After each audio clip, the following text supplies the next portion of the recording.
causas de problemas matrimoniales.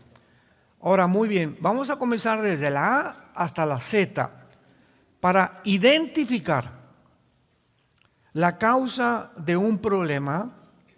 Tenemos primero que decidir si se trata de un error, de un pecado voluntario o de el fracaso de desobedecer la palabra de Dios.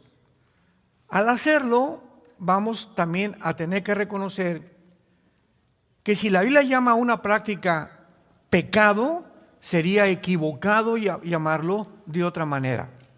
Rápidamente, el alcoholismo no es una enfermedad, el homosexualismo no es una enfermedad, son pecados. Entonces, no confundamos usando los términos que el mundo les ha aplicado o debilidad de carácter a lo que la Biblia llama pecado. Por ejemplo, llamar al pecado debilidad, enfermedad o falta de madurez, o usar otros términos psicológicos o sociológicos que deforman o disimulan su verdadera naturaleza, es completamente descarriarse uno mismo de la verdad de lo que la Biblia nos enseña. Las palabras, nos dicen los expertos en semántica, son signos o postes que nos pone Dios de lo que significan las cosas. Si se etiquetan las cosas que son pecado con otra naturaleza, con un poste, como por ejemplo hace algunos años la Asociación de Psiquiatría en California comenzaron a decir que el homosexualismo era una enfermedad. Muy bien, si es una enfermedad, que te la cure un médico. Y no hay ninguna medicina para eso.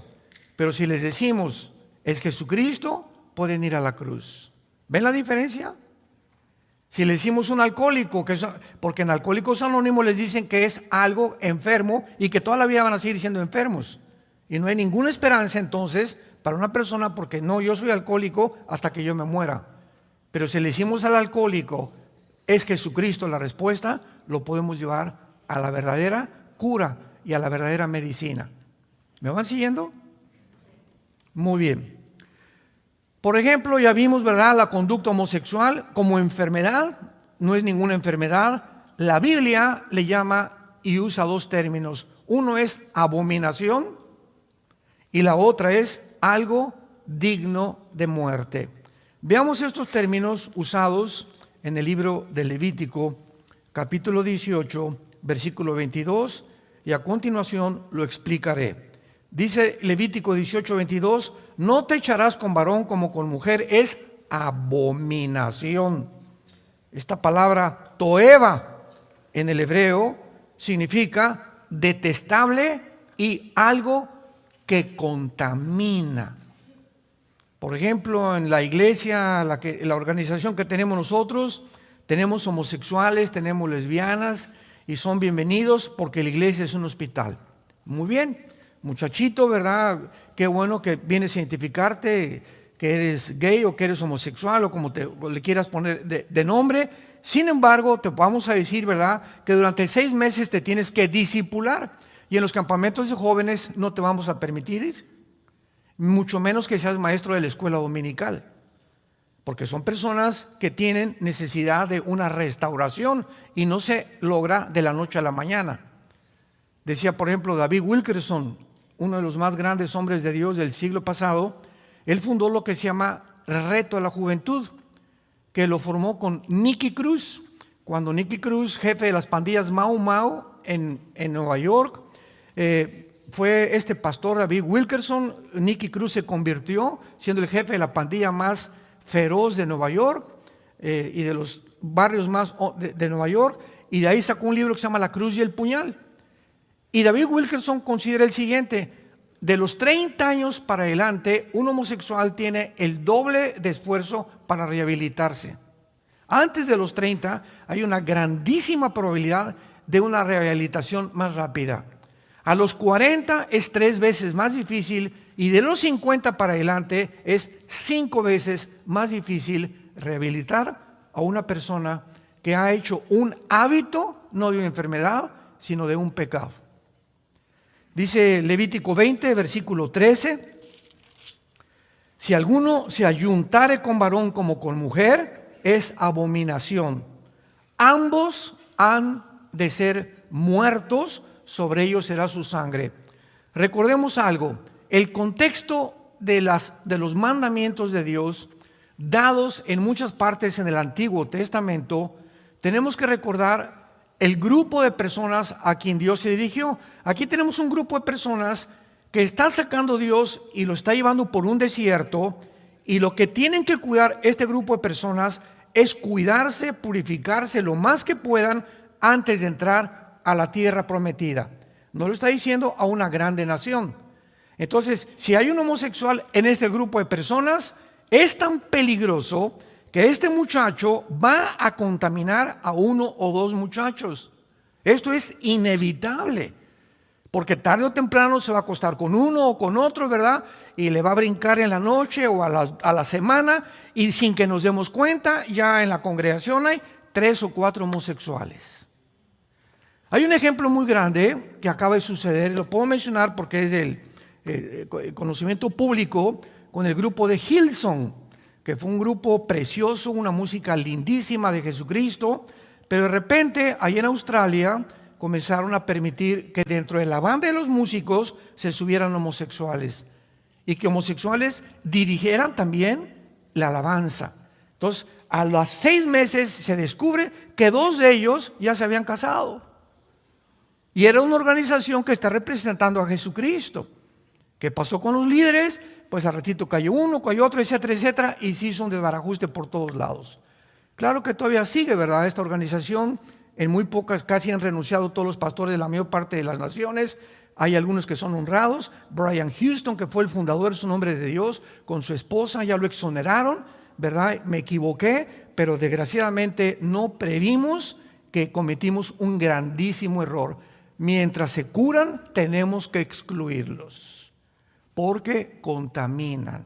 Una mujer lesbiana también, ¿verdad? Una mujer que es lesbiana, bien para acá las jovencitas, y sin que se den cuenta comienzan a tender una red, y al ratito caen también en el lesbianismo, porque contagia, es radiactividad. Entendamos que es por eso que la Biblia le llama pecado. Y cuando es pecado, no hay ninguna medicina más que la sangre de Jesucristo. Ningún sistema, ningún psiquiátrico, ninguna clínica, nadie puede sanar el pecado. Sino, ¿para qué Cristo muere en una cruz? Fue el desperdicio más grande que hizo Dios al permitir que su Hijo pagara. ¿Por qué? Por nuestros pecados. Porque no hay otra medicina más que la muerte de Cristo en esa cruz. Sin embargo, cuando le llamamos pecado a la homosexualidad o al alcoholismo, les podemos señalar la cruz, a Jesucristo. Por lo tanto, es muy importante dar a los problemas matrimoniales la etiqueta que la Biblia les da. Las otras etiquetas mienten respecto a los problemas y de manera inevitable nos van a llenar o a llevar a soluciones falsas.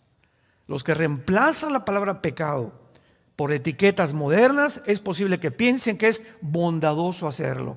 Ay, pues para que no se sienta tan mal, pero hacerlo es completamente lo opuesto.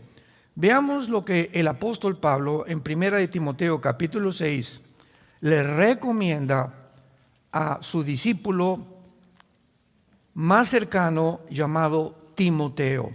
Primera carta de Pablo a Timoteo, capítulo 6, versículo 3.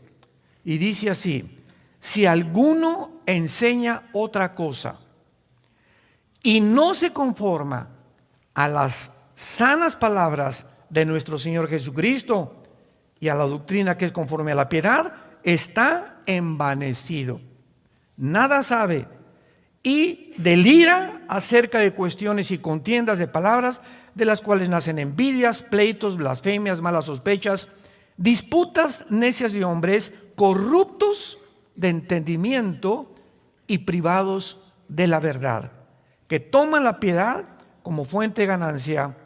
Apártate de los tales. Si alguno quiere enseñar otra cosa o no se conforma a las palabras y a lo que Dios le llama pecado, es una persona o envanecida o corrompida que se ha puesto en un rango más alto que Dios. Y es cuando tenemos que tener cuidado, porque estamos rodeados, ¿verdad?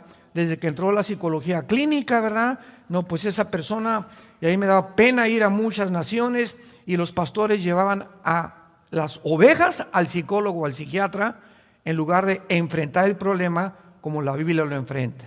No, pues tiene un problema, les recomiendo que vayan al psicólogo o que vayan al psiquiatra. Y salen, ¿verdad? Pues con pastillas tranquilizantes, salen ya, ahora sí que como drogadictos, y jamás puede ningún ser humano curar el pecado de nadie. Solamente, repito y enfatizo, la sangre de Jesucristo. El llamar al alcoholismo una enfermedad es quitarle toda la esperanza a una persona alcohólica, porque no hay píldoras que curen esa enfermedad. Pero si se le llama pecado, tal como la Biblia lo dice, entonces hay una verdadera esperanza para este tipo de personas, porque Cristo vino a eso. Vino a librarnos del pecado y del poder del pecado. Veamos, por ejemplo, en la primera carta a los Corintios, capítulo 6, lo que Pablo le escribe a esta iglesia que ayer vimos, que era una iglesia degradada moralmente, una iglesia que había de todos los pecados posibles, herencia de los griegos, etcétera, etcétera, porque los griegos adoraban el cuerpo, los griegos fomentaron el homosexualismo como ninguna otra civilización en la historia, y que los romanos la heredaron. Casi todos los césares romanos eran homosexuales, eran pansexuales, bueno, eran lo peor, ¿verdad? Y dice en 1 Corintios 6, versículo 9, vean qué palabras más preciosas y de advertencia también. ¿No sabéis que los injustos no heredarán el reino de Dios? No erréis, ni los fornicarios. O sea, el fornicario en la Biblia es la persona que usa el sexo fuera del matrimonio. O sea, una pareja de jóvenes que tienen relaciones sexuales están fornicando. Una persona homosexual es un fornicario, una lesbiana es fornicario, una persona que tiene relaciones con un niño es un perverso. Ya todavía desciende un grado 5 veces más bajo que cualquier nivel de degradación moral, porque es la peor perversidad que puede existir, meterse sexualmente con un niño. ¿No saben ustedes? O sea, si no lo saben, van a saberlo. Ni los fornicarios, ni los idólatras, ni los adúlteros, ni los afeminados, ni los que se echan con varones, ni los ladrones, ni los avaros, ni los borrachos, ni los maldicientes, ni los estafadores heredarán el reino de Dios. Escuchen el versículo 11. Y esto eran algunos. Las iglesias son puros ex. Aquí somos puros ex. Aquí nadie era San Pablo, ni San Gelatao, ni Santa Rita de Casia. Todos nosotros en las iglesias somos personas que venimos lastimadas, heridas de un pasado que todos tenemos que cargar con él, hasta que llegamos a la cruz. ¿Qué es la iglesia? Es el hospital donde todas estas cosas, tu borrachera, tu fornicación, tu altura, comienza el Espíritu Santo en la medida que tú le permites a sanarte. Eso es lo que es la iglesia. Entonces no solamente venir aquí, pararte y oír y de lunes a viernes portarte igual. Tú tienes que tomar ya el hábito de leer diario la Biblia, tener tus devocionales, consagrarte a Dios, adorar a Dios, y cada vez que pecas, venir a la cruz, Señor, la regué, volví a derramar la leche otra vez anoche, y le volví a gritar a mi esposa, y vi a esa mujer, ya tengo una mujer aquí en mi mente hace 3 días, Padre, te pido que la sangre de Cristo, renuncio a seguir pensando en esa mujer, renuncio a seguir pensando en ese hombre. Cuando Dios ve esta decisión deliberada, voluntaria en nosotros, nos ayuda. ¿Por qué? Porque estás siendo una persona honesta delante de Dios. El que esconde sus pecados no prosperará. Discierne inmediatamente cuando hay algo que te está molestando en tu vida. Ven corriendo a la cruz antes de que comience a hacerse un hábito y el hábito acabe formando tu carácter. Y mientras más tardas en deshacerte de esa maldición, porque son maldiciones que van a impedir que prosperemos, más difícil será quitarlo de tu vida. Veamos en Romanos capítulo 6, versículo 12 en adelante, lo que dice también el apóstol Pablo acerca del pecado. No reine pues el pecado en vuestro cuerpo mortal, de modo que lo obedezcas en todos sus impulsos desordenados, que se tradujo concupiscencias. Notemos en primer lugar que el pecado es como un rey. Cualquier cosa que entre a tu vida sin que te des cuenta, ya no eres tú el que gobiernas. Ya hay una fuerza maligna dentro de tu vida que te está dominando, como la pornografía, la gula, la borrachera, la homosexualidad. Son fuerzas internas que sin que nos demos cuenta nos comienzan a... ¿Quién es un rey? Es una persona que gobierna, que tiene súbditos, que tiene autoridad y que se le tiene que obedecer. Y así le llama el Espíritu Santo al pecado, como un rey. Y se nos manda, ¿qué cosa? Que no lo obedezcamos. Te levantas a las 9 de la noche, quiero pizza. No, qué pizza ni qué nada. Me voy a dormir y te va a costar y te vas a dormir. Y al otro día, quiero pizza a las 11 de la noche, no le doy. Y comienzas a tu cuerpo a sujetarlo y no es mi cuerpo el que me da las órdenes, ahora va a ser mi mente con el poder del Espíritu Santo. Y a los 4 o 5 días que le diga, cállese y no le voy a dar postre en la noche, se convierte en un hábito y he roto esa maldición. Voy caminando por la calle, estoy acostumbrado a ver a las mujeres por aquí, no la veo. Y no veo esto. Y veo la televisión y le cambio de canal. Y cuando lo repites, Dios el Espíritu Santo en tu vida ve que tienes la intención, no quiero pecar, porque hay la voluntad, y le vuelves y le cambias, a la semana, tu mente se levanta una fortaleza contra las tentaciones de Satanás. Nadie cae en adulterio de la noche a la mañana. Nadie. Ya tienes 1 mes, 2 meses mirando a una mujer o a un hombre, todo comienza a crecer, y cuando te das cuenta hay un monstruo dentro de ti. Se convirtió en un rey porque no quisiste obedecer a Dios. Obedeciste tus impulsos desordenados que luchan en contra de la voluntad de Dios. Dice el versículo 13, ni tampoco presenten vuestros miembros, o sea, mis órganos sexuales, mis brazos, mis piernas, mi cabeza, eso es lo que son miembros. No presentes tus miembros al pecado como instrumentos de iniquidad. ¿Qué usa el pecado? Usa mis ojos, usa mis oídos, usa mis brazos, usa mis piernas, mis órganos sexuales, mis pensamientos. El pecado tiene que usar al cuerpo como su instrumento. Nuestro cuerpo es el instrumento a través del cual pecamos. Pecamos con los ojos, oyendo conversaciones feas, viendo cosas feas, vulgares, inmorales, etcétera, etcétera. Caminando en lugares donde no debo entrar. No debo entrar a una discoteca, no debo entrar a una casa de prostitución. No voy a entrar cuando mis amigos están burlándose de Dios, etcétera, etcétera. Mis brazos, ¿verdad? No voy a tocar a una mujer. Nosotros en Vida Nueva para el Mundo tenemos una ley en los pastores. Nosotros no le damos consejería a ninguna muchacha joven. Hermano pastor, ¿me da consejería? Le hablo a mi esposa y si mi esposa no está, no te puedo dar una consejería. ¿Por qué? Porque la carne es débil. Hay hermanas también, ¿verdad? Que llegan, pastor, no, hermana, no se me acerque.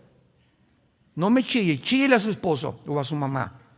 ¿Por qué? Porque comienza el contagio y comenzamos a sentirnos y sin que nos demos cuenta, caemos. Somos hombres igual que ustedes y tenemos que poner reglas y tenemos que poner cercos porque no podemos jugar.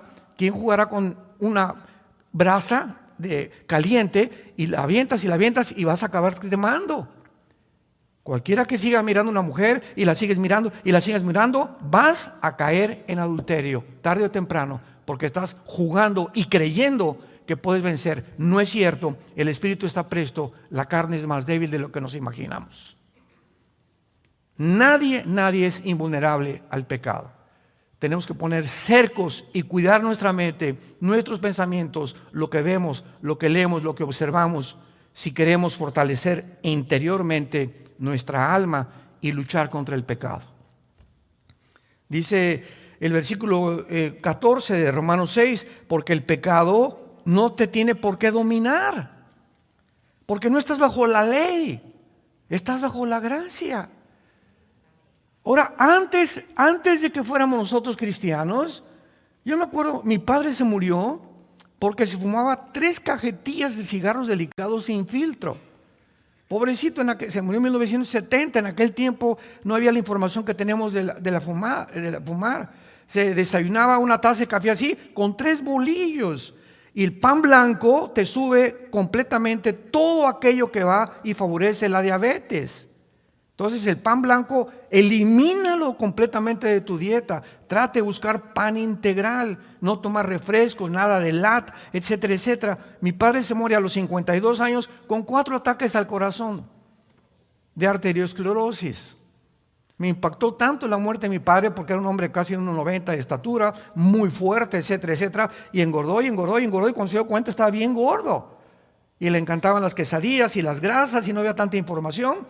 Y lo tronó, ¿verdad? Se le llenó la sangre de colesterol. Y se muere de arteriosclerosis. Y ahora tenemos muchísima información porque Dios quiere que la generación que lleguemos al final, lleguemos saludables, lleguemos con energía. Dios nos quiere amar, Dios quiere que le sirvamos. Dios quiere que podamos realmente presentar fuerzas. No podemos presentar fuerzas al pecado sin energía. Y si tenemos debilidades en nuestra carne, es más difícil obedecer a Dios. Tenemos que disciplinar nuestro cuerpo y ponerlo en servidumbre. Veamos en 1 Corintios capítulo 9. Pablo, usando el ejemplo de los atletas de Grecia, porque él vivió en esa época,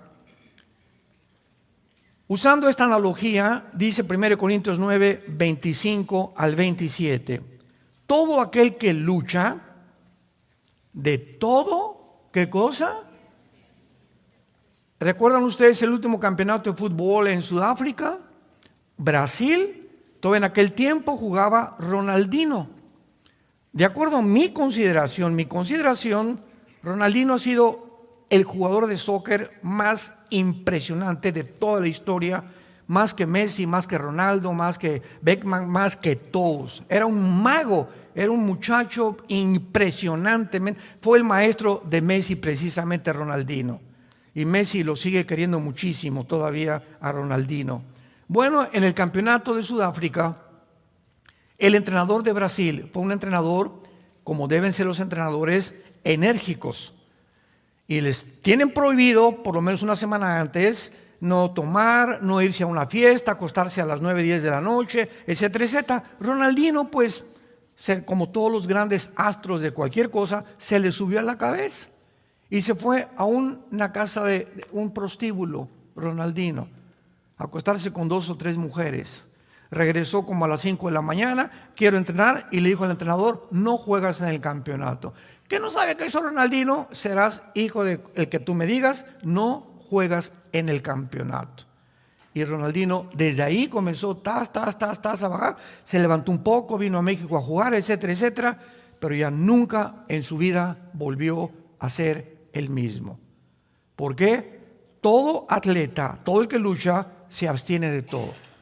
Tú no puedes ser boxeador y al otro día pelear contra no sé quién y cenar pizza o medio kilo de helado. Ni tampoco tener relaciones con tu esposa para que la energía la guardes en tu pelea de box. Uno que es atleta, uno que entra en este campo, de todo se abstiene. Y el entrenador, si ve que algún jugador, algún boxeador, algún deportista, beisbolista, lo que sea, no se aceptan las reglas, lo eliminan del partido. Porque tiene que haber disciplina en sus cuerpos. Y dice Pablo, unos para recibir una corona corruptible, pero otros una incorruptible. Y todos los atletas que llegaban por aquí, ¿qué es lo que les dan de premio? Una coronita de hojas que le ponían aquí, en un estrado que se llamaba el bema, o el tribunal de los jueces, y ese era el premio. Todo lo que hicieron, los esfuerzos, los sacrificios, la dieta que tuvieron, para que les pusieran una cochina corona de hojas que a la semana se les echaba a perder. Y nosotros no estamos buscando una corona de esas, sino una incorruptible. No tenemos idea de los premios que Dios tiene guardados cuando nosotros le obedecemos. Y miren lo que dice a continuación. Así que, dice Pablo, yo de esta manera corro, no como a la aventura. De esta manera peleo, no como quien golpea al aire, sino que golpeo mi cuerpo y lo pongo en servidumbre. Ahora vas a ser mi esclavo. Me engañaste, ¿verdad? Y que fumar, y que emborracharme, y que por acá, y que ver, pues ahora no. Mi mente la voy a fortalecer y mi cuerpo va a ser mi esclavo. Antes de ser cristiano era al revés. Mi cuerpo me daba órdenes y obedecía lo que mi cuerpo me pedía. Le dábamos gusto a los placeres del cuerpo, porque éramos esclavos del pecado. Ya no somos esclavos del pecado. Dios infunde un poder que se llama el Espíritu Santo entre nosotros, para que el Espíritu comencemos a desarrollarlo entre nosotros a través de la palabra y de la comunión con Él. Y mientras más estamos en el Señor, más fuerte y más fuerte nos quiere volver el Señor, hasta volvernos guerreros gigantes, donde ya mi cuerpo es una fortaleza y ya es más difícil que caiga en la tentación que en cualquiera que sigue obedeciendo los deseos y los placeres de su cuerpo. Estamos en una guerra, cristianos. Esto no es un chiste. Y la batalla y lo que está de por medio es tu alma y la vida de tu familia y de tus hijos. Golpeo mi cuerpo y lo pongo en servidumbre. Y miren lo que dice Pablo. No sea que Pablo, el más grande misionero y cristiano después de Cristo en la historia de la cristiandad, dice Pablo, no sea que yo, habiendo sido grande predicador, heraldo, yo venga a ser eliminado. No significa que va a perder la salvación, porque la salvación no se pierde. Significa que Dios te puede decir, ya no te uso. Sigues siendo un cristiano, ya no tienes poder, ya no ganas las almas, ya no tienes una pasión por la verdad, todo lo haces ya mecánicamente, te has vuelto un religioso. ¿Por qué? Perdiste las ganas, ya no disfrutas la Biblia, no disfrutas ya nada en la vida. Simplemente, ¿por qué? Porque Dios no te usa. Dice Pablo en otra parte de la carta al Timoteo, en un fregadero, en una cocina de una señora, hay vasos sucios y hay vasos limpios. Viene alguien a mi casa, dice Pablo, y pues le voy a dar un vaso sucio y ponerle ahí cualquier cosa y dar. No, uso los vasos limpios. Los que están sucios están en el fregadero esperando ser lavados, y hasta que no sean lavados no se pueden usar. Y dice Pablo, así son las vidas de ustedes. Cuando Dios quiere usar a alguien, ¿a quién va a buscar? ¿A quién va a usar? Para hablar a tu mamá, para hablar a tu primo, para convencer a un homosexual, para que, ay hermano, venga a orar al hospital por mi enfermito y mándele un recado que se sane. Y usted, hermana, ¿qué no puede ir usted y darle el testimonio y darle el plan de salvación? No puedo. ¿Por qué no puede? Porque está sucia seguramente. Dios usa instrumentos limpios, porque Dios es un Dios santo, santo, santo. Santifíquense para que nos convirtamos en instrumentos útiles para Dios. Muy bien. Vemos entonces claramente que cuando Alcohólicos Anónimos le dice a sus seguidores que tienen que recordarse cada día, durante el resto de su vida que son alcohólicos, no se les ofrece ninguna esperanza. Pablo, en el pasaje que leímos, les asegura a los homosexuales, a los borrachos, que esto eran antes, pero que ya no lo son. Ya han sido lavados, santificados y justificados en el nombre de Jesús. Es posible, les dice Pablo, dejar de ser homosexual, dejar de ser borracho, dejar de ser borracho, parrandero y jugador, y pasar a ser una persona diferente. 2 Corintios 5:17, el que está en Cristo, nueva criatura es. Solo en Cristo hay la posibilidad de convertirnos completamente en nuevas personas. Ahora bien, en el origen del matrimonio ya hemos visto que el matrimonio es de origen divino. Ningún juez, ningún politólogo, ningún psiquiatra, ningún antropólogo, paleontólogo, arqueólogo, nadie puede atreverse dentro de la humanidad, en los aproximadamente 6,000 años de historia que tenemos, de poder decir qué es el matrimonio. El matrimonio es de origen divino, porque fue formado como la primera institución. El propósito del matrimonio es muchas veces para combatir la soledad. Lo vamos a ver aquí en unos momentos. Uno de los más grandes enemigos del ser humano, yo lo consideraría el más grande enemigo, es el ego. El egocentrismo. Veamos a los niños. ¡Tum! ¡Es mío! Y les das los 3 juguetes y el mío. No lo quiero ahorita. Y comenzamos a ver ya un impulso en los bebés, aunque son inocentes del pecado, que nacemos como la maldad, como dice el Salmo 51, en maldad fuimos concebidos. Y nunca le enseñamos a los niños a portarse mal, les enseñamos a portarse bien, porque la maldad ya la traemos desde que nacimos. El pecado entró como una herencia desde Adán a todos nosotros. Por eso el pecado tiene que ser borrado con la sangre de Cristo y no con nuestras buenas obras. Tú puedes ser una buena persona y construir asilos y orfanatorios y regalar dulces a los pobres. Sin embargo, si mueres en pecado te condenas, porque no puedes llegar al cielo y decirle: Pedro, gracias por dejarme entrar, mira los asilos que hice y las iglesias, el dinero que di, etcétera, etcétera. Y Pedro te va a decir: ¿sabes qué? Te da una patada, te vas allá abajo al infierno. ¿Por qué? Porque la salvación no es por obras, es por la sangre derramada en la cruz. Si fuera por las obras, Dios nos hubiera dicho: miren, mis chiquitines, cada quien siga su religión, cada quien pórtese bien y nos vemos allá arriba. Pero Getsemaní nos habla que esto no fue así. Jesús cae de rodillas y se va a enfrentar en horas, a las 9 de la mañana que lo colgaron hasta las 3 de la tarde, en que en esas 3 horas se iba a separar de su Padre. Y Jesús clama y grita: Padre, no hay manera de que pueda evitar atravesar lo que voy a atravesar, beber esta copa.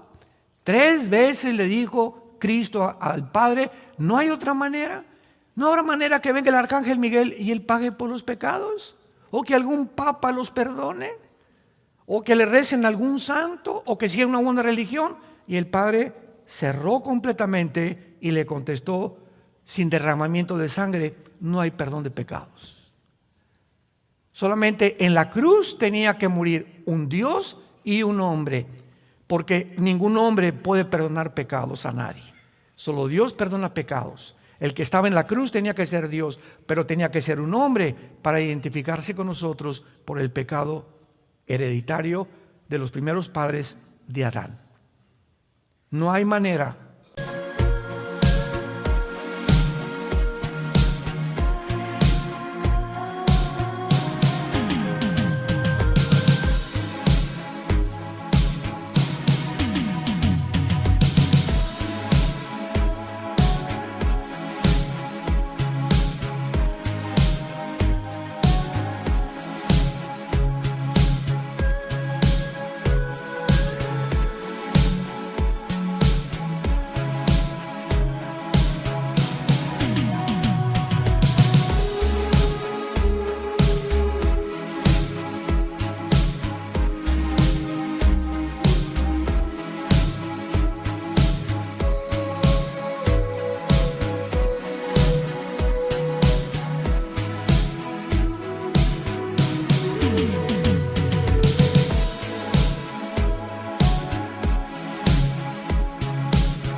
Otra manera más que la cruz, de acuerdo a Dios. Si tú quieres inventar tu manera de llegar a Dios, esa es tu manera. Y eso es la soberbia, que somos nosotros los que dictamos cómo llegar a Dios. No, la Biblia nos dice que Él pone y Él ha establecido los términos para llegar al cielo. ¿Los aceptas o te va a rechazar como Caín? ¿Se acuerdan de Caín? Génesis 4, se acercó a Dios ¿con qué? Te traigo mi pichoncito y te traigo mi becerrito y te traigo lo mejor de mi huerto. Y Dios le dijo: no lo recibo, ¿Por qué? Porque tu hermano me trajo la sangre de una oveja. Desde el principio se establece que tiene que haber un sustituto para pagar tus pecados. Las obras no sirven. Las obras vienen después de que hemos recibido a Cristo, pero no para recibir a Cristo. Vienen como resultado de tu salvación y no como el medio para que tú te salves. A la cruz, la cruz es esto, yo tengo que llegar a la cruz. Señor, gracias porque, mira, no soy tan malo, ¿verdad? Y no he sido adúltero, como las prostitutas, ni borracho, ni parrandero, ni jugador. Yo no puedo venir a la cruz y ofrecerle nada a Dios más que en esta mañana, Señor, ten misericordia de mi pecador. No tengo, Señor, nada que ofrecerte. Soy un miserable pecador. Ni nada de lo que he hecho te va a satisfacer. Creo que tú en la cruz pagaste por mis pecados. Y ahí es cuando Dios entra a tu vida, porque has reconocido que es por creer en el sacrificio y no por lo que hayamos hecho. ¿Cuál es la diferencia entre el cristianismo y todas las religiones? Todas las religiones, sin ninguna excepción, enseñan que tienes que hacer algo para entrar al cielo. Que viernes primero en el catolicismo, ¿verdad? Ahora sale un santo, el no comer carne en la cuaresma, etcétera, etcétera. Que el Papa, hay una puerta en el Vaticano que dice que el que atraviesa la puerta tiene la salvación. Virgen del Socorro. Haz, pórtate bien, por aquí, por allá, haz estas cosas, haz. Y el cristianismo dice, ya Dios lo hizo en la cruz. No tenemos que ofrecerle nada a Dios. Él lo hizo en nuestro lugar. Solamente tenemos que recibirlo. Y cuando lo recibimos, vivimos toda la vida humillados, porque sabemos que lo que somos, lo somos por su gracia. No por mérito. No hay nada de qué jactarnos caminando con Jesús. Entonces, esto es muy importante porque cuando nos casamos, es posible que alguien haya malentendido cuando hicimos los famosos votos en el matrimonio. Cuando una pareja, vamos a abordar el tema del egocentrismo, porque si el ego es el principal problema del matrimonio, Cristo vino precisamente a eso, a librarnos del ego. Y es en el matrimonio el gimnasio de Dios. Si hay algún medio a donde podamos ejercitarnos para cada vez matar más nuestro ego, es en el matrimonio. ¿Por qué? Porque cuando venimos a hacer los votos matrimoniales, tanto como si te diste cuenta o no te diste cuenta, se están prometiendo la pareja proporcionarse compañía el uno al otro durante el resto de su vida. Pero tenemos que observar esto con mucho cuidado, porque no estás prometiendo recibir compañía. De aquí en adelante, te prometo, me tienes que prometer que me vas a dar tu compañía. No. En los votos matrimoniales es, te prometo que por lo que me queda de vida, te voy a dar compañía. Es dar y no recibir. Si tú te casas y dices, es que Elizabeth Taylor, 9 matrimonios, la chulis, la artista de cine, es que no he encontrado en ningún hombre lo que yo he estado buscando, el ego del tamaño de la Torre de Babel. Es que mi esposa no me da lo que yo quiero. Espérame tantito, es que no has entendido el matrimonio. Si tú sigues buscando de tu pareja que te dé, pues vives completamente en el trono del ego. Pero si te olvidas y no importa si te da o no te da tu pareja, tú le correspondes y le sigues dando, como lo vimos ayer con las mujeres que están casadas con hombres que no son cristianos, en ese momento tu ego, sin que te des cuenta, tú te estás bendiciendo y estás siendo sanada. Estás siendo sanado. Y llega un momento en que ya es tan grande tu pasión, ¿verdad?, por la persona, y si él se comete adulterio, pues que se vaya el gavilán, si te deja, que te deja, pero tú sigues siendo feliz, porque en el matrimonio te libraste y comenzaste a sanar tu ego, y estás lista. Si quieres casarte con otro, con otra, estás perfectamente preparado para segundo o terceras nupcias, si es la voluntad de Dios, porque si no, el segundo matrimonio es peor, el tercer es peor, el cuarto vas a acabar en el psiquiátrico. El matrimonio no es un acto de amor en el cual una persona promete cubrir la necesidad del otro para toda la vida. Estoy prometiéndole a mi esposa que voy a cubrir sus necesidades sin condiciones ni estipulaciones. Esto quiere decir que cuando un marido le dice, se queja a su esposa diciéndole, no consigo lo que quiero en el matrimonio, sus palabras carecen de todo sentido común. Es mero egocentrismo.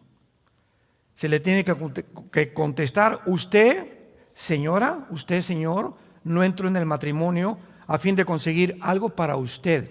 El matrimonio y los votos que hizo fue para darle algo a su cónyuge.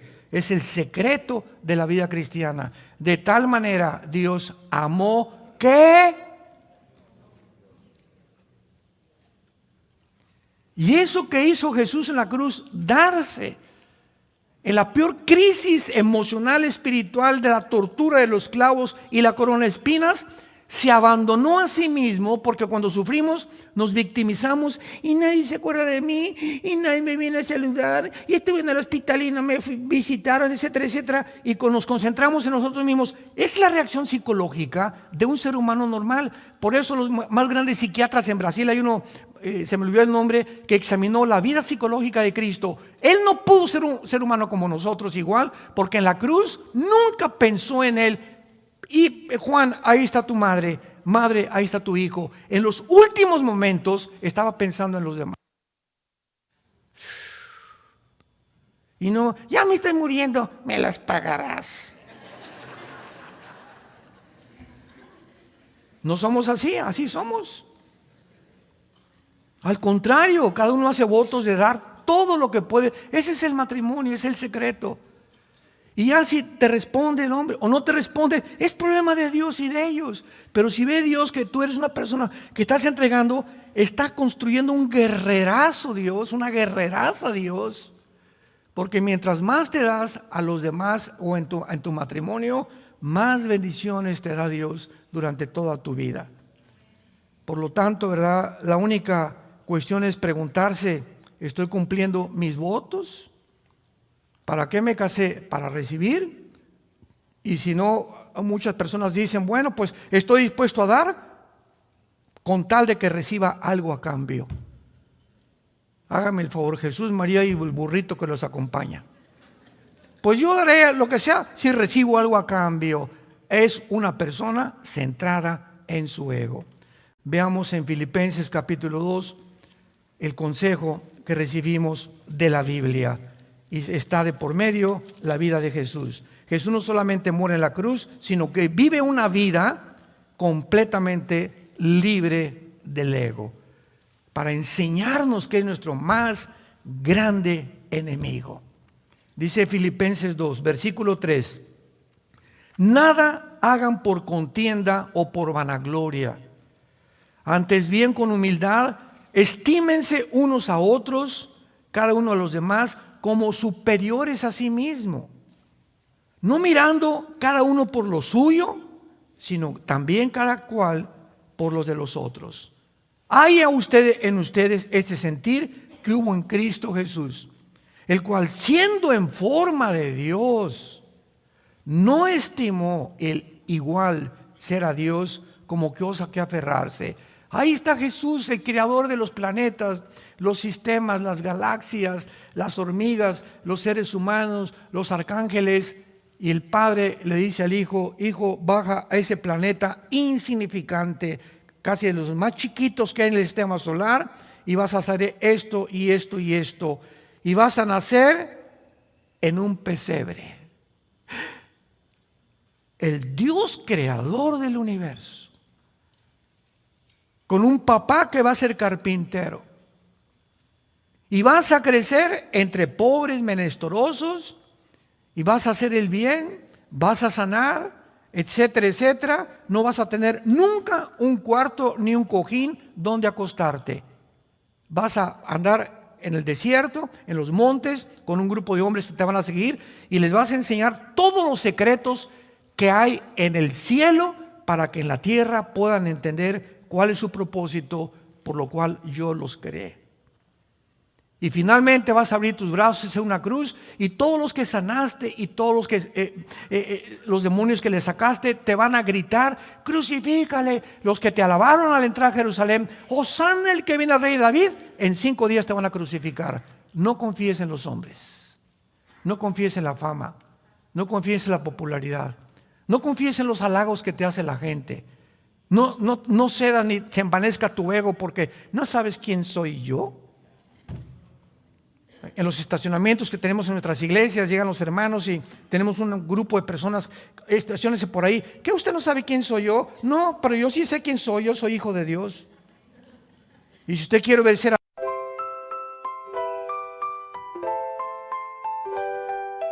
Lakefront breeze whispers your name. City lights dancing in neon flame. Heartbeats quick in a sweet refrain. Your laugh cuts through the summer rain. Electric dreams in your eyes so bright. Bassist grooves with all his might. Holding hands beneath the Willis Towers light. This windy city feels just right. The Navy Pier Ferris wheel spins above as the music takes control, whispers of love. Oh darling, this magic won't fade. Beneath the stars a love parade. With you by my side unafraid. Magic's real, forever will stay. Guitar solo sings sweet serenade. Your voice is honey, love sweet parade. Chicago blues melt away the shade. In your arms, a future we've made. Drums are beating a rhythm so true. Never want this night to end, just me and you. 80s synth keeps the feeling new. Chicago magic forever will pursue. Oh darling, this magic won't fade. Beneath the stars a love parade. With you by my side unafraid. Magic's real, forever will stay. The doggone night, a memory to hold. A love story forever told. In this magical city, our hearts unfold. Chicago night forever will hold.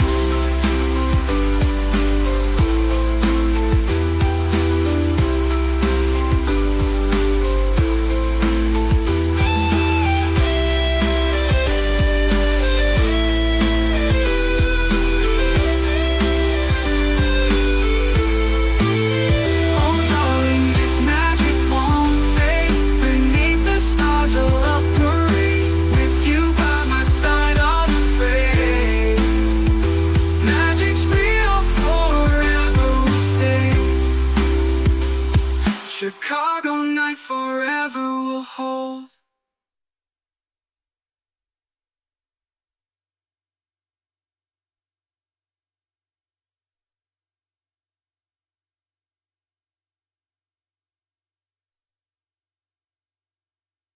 a Dios, no importa si sea diputado, que sea otra cosa, porque ese es el ego. Siempre, ¿qué no sabes quién soy yo? ¿Qué no me tienen que tratar? Pónganme la alfombra. Todas esas personas son las más miserables de la vida. Hace algún tiempo di un ejemplo de la Madre Teresa. Todos ustedes saben la Madre Teresa de Calcuta, que tenía muchas cosas para curar a enfermos de lepra, etcétera, etcétera. Y llegó a Nueva York la Madre Teresa. Y le preguntaron los reporteros: oiga, Madre Teresa, pues aquí en Nueva York hay millonarios que le pueden dar a usted un lugar con aire acondicionado, un leprosario, no tiene por qué regresar allá a la India, etcétera, etcétera. Aquí tenemos un carro, le ponemos una limusina a sus órdenes, porque ella era una figura pública. Y entonces ella contestó, no, pero ¿por qué nos niega usted eso? Y contesta la Madre Teresa, porque he aprendido que mi felicidad está en vivir para los demás, no en recibir yo atenciones, ni tampoco vivir en un medio ambiente cómodo, con cama king size, etcétera, etcétera. Yo he sido llamada y he encontrado que mi felicidad radica en dar mi vida por estos leprosos. Me regreso a Calcuta y le dijo adiós al dinero, a la fama, a todas esas cosas. La Biblia dice, recibirá un gran premio cuando entre al cielo, siendo católica. Hay católicos que se van a ir al cielo, porque han vivido lejos del egocentrismo, que es el pecado más grande que podamos tener. Ahora, en penúltimo lugar, vemos nosotros que Jesucristo nos dice en la Biblia, de tal manera amó Dios al mundo que dio. Nos amó y se entregó. Amad a vuestros enemigos. Si tu enemigo tiene hambre, dale de comer, dale de beber. Todas estas acciones rompen el ego sin que nos demos cuenta. Oye, pero ¿cómo si me la haces, me la pagas? Esa es la reacción normal de una persona que todavía tiene su ego del tamaño de la Torre de Babel. Pero cuando ya las ofensas de la gente o tu esposo o tu esposa ya no permites que entren ni te quiten la paz ni te lastimen el alma, has desarrollado dentro de ti una armadura invisible que te va a hacer y dar la fortaleza para enfrentar la vida y soportar otras pruebas que van a venir con más fortaleza, porque has fortalecido, tienes una armadura espiritual que es lo que Dios quiere desarrollar en nuestras vidas como cristianos. Es finalmente ese propósito lo que Dios quiere hacernos, prepararnos para la vida. Se vienen problemas con nuestros hijos y no acabamos con los hijos, seguimos con los nietos. Dicen que los nietos es el postre de los abuelos, pero los problemas no van a acabar. No hay un matrimonio que no tenga problemas. No hay un matrimonio que no siga luchando. Aquí hay unos que tienen 50 años de casados. ¿Quiénes son los de 50 años de casados? Levanten la mano. Ahí están, 50 años de casados. Hay como 2 parejas. Un aplauso por el amor de Dios.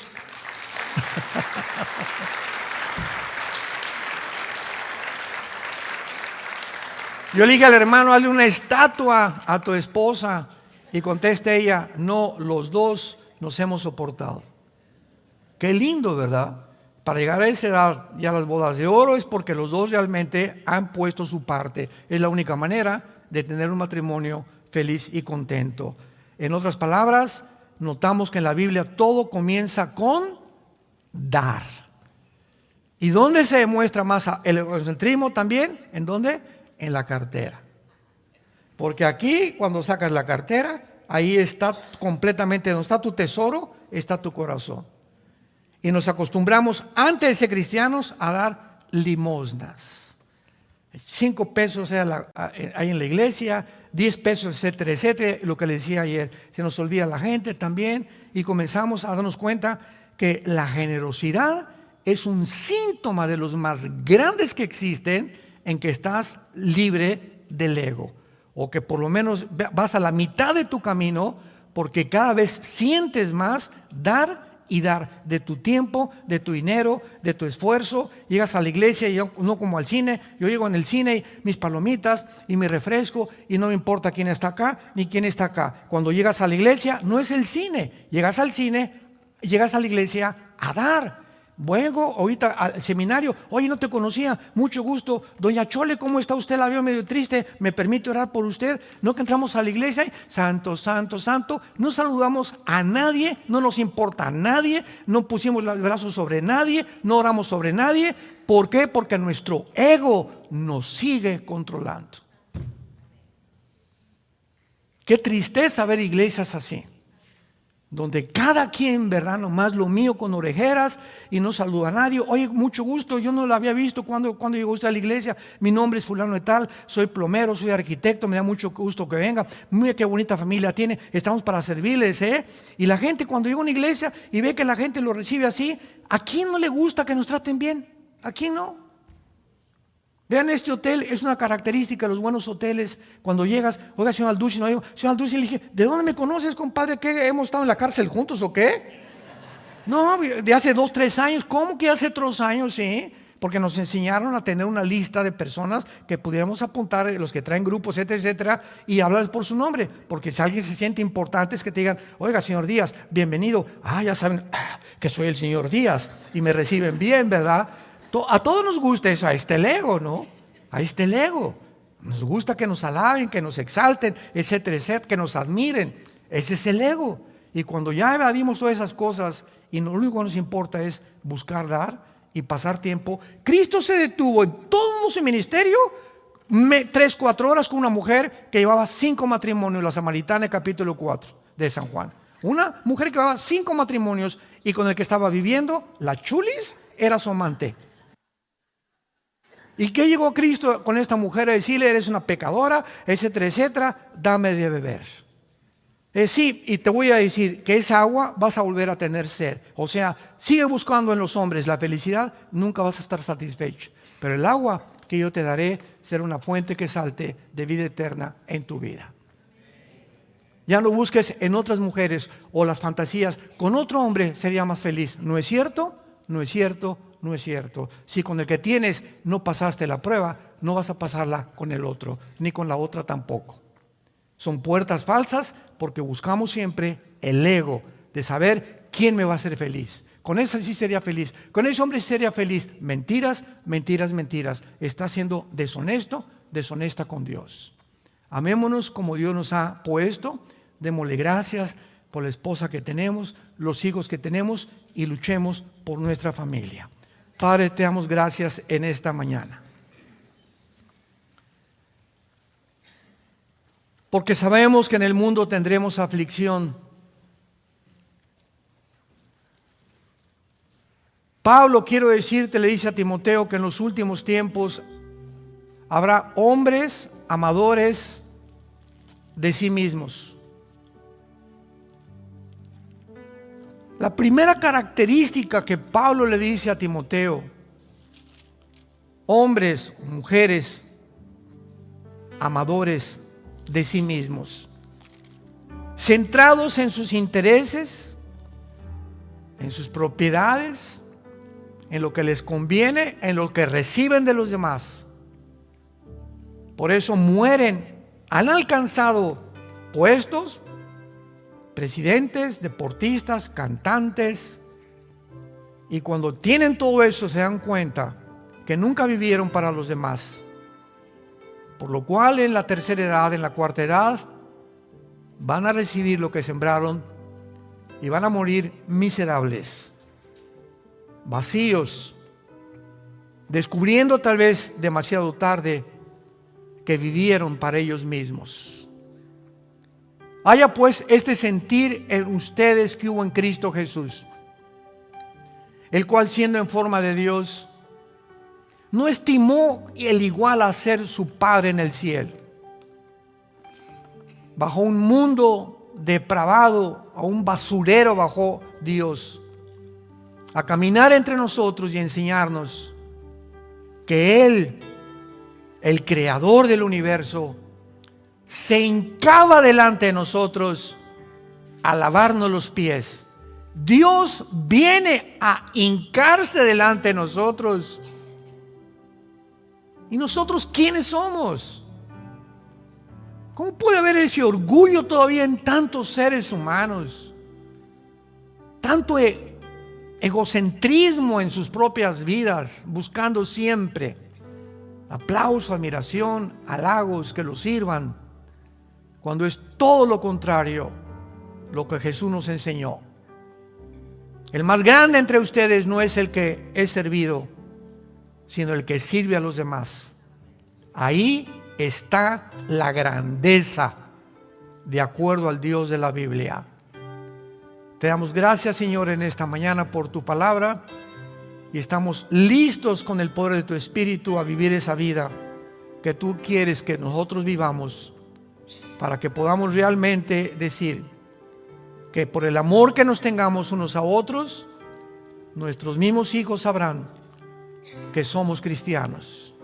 que nuestro cristianismo es legítimo, es honesto, es puro, es transparente, porque ejemplo hemos dado de que seguimos los pies del Hijo de Dios, a quien exaltamos en esta mañana y a quien bendecimos porque se llama Jesucristo.